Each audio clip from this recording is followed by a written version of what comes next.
Yippee-i-oh, yippee-i-oh. Ghost riders in the sky. Hello and welcome to the 6th review for the C List. My name's Aaron. And I'm Josh. And today we're reviewing Anacondas, the second part in the Anaconda quadrilogy. And to be telling us my favourite part of the Anaconda quadrilogy. It's a good little film. It really is. It shouldn't be by any means. Sequel to Anaconda, but I have to admit, I expected nothing when I watched it, and I was thoroughly impressed. I really enjoyed it. First off, even the cover's better than a lot of them.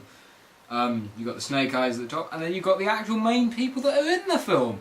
Yeah, it's nice to see the humans get a little bit of notice. Yeah, and there's no really rubbish subtitle really. All the others had the little bits and bobs. This has a subtitle, The Hunt for the Blood Orchid, but that's what the film's really about. The hunt for the fabled blood orchid flower, which is sort of like the elixir of life. Yeah, I mean the Anaconda's not like there's no character has the desire to hunt a giant snake, which I thought was quite different, because I mean Anaconda, you've got the John Voight character, Anaconda 3 and 4 are about hunting giant snakes. In the Python films you've got Broderick in versus Python, William Zabka and Python 2. In Tower, you've got probably that everyone. You've got a military unit or something. And it's just, these people are genuinely not looking to kill a snake. And they actually run away from the snake when they see the snake, which is very nice for a film like this. In the others, they just run into another room or something. But this, they actually try and get away.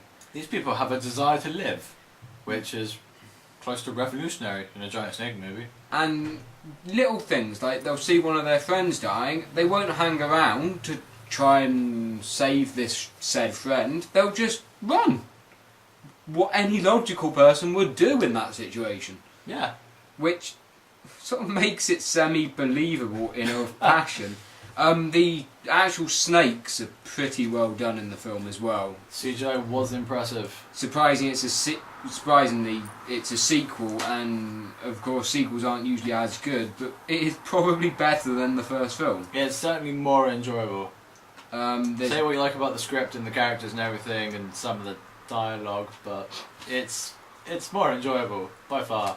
There's pretty much no big name actors in it, but all of them do a great little job, and you've got to mention they've got a monkey in it. Possibly the best bit of animal acting I've ever seen. It is surprisingly good. The monkey has true emotion. It emotes. There is a monkey that emotes.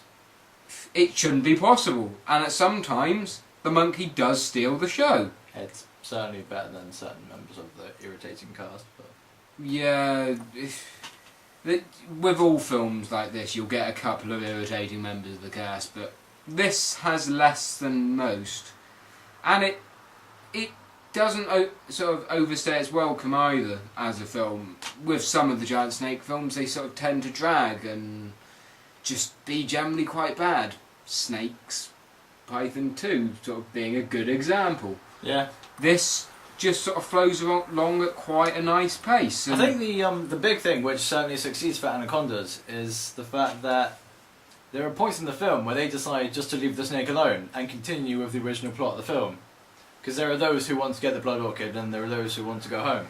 And live. Yeah.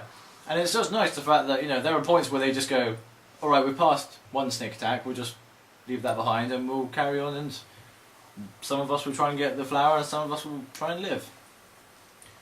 But yeah, so I guess there's not much to be said other than it is actually really quite a good little film.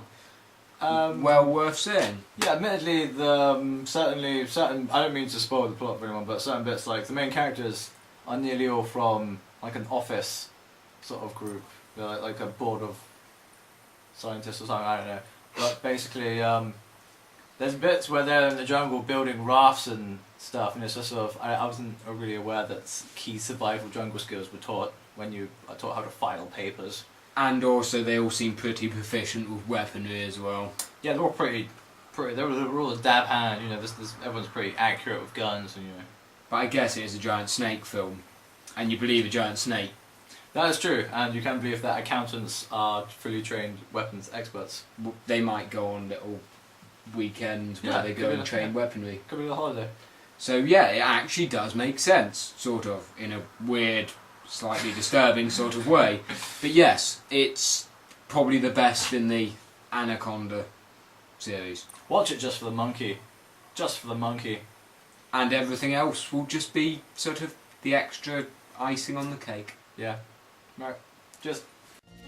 Ghost riders in the sky.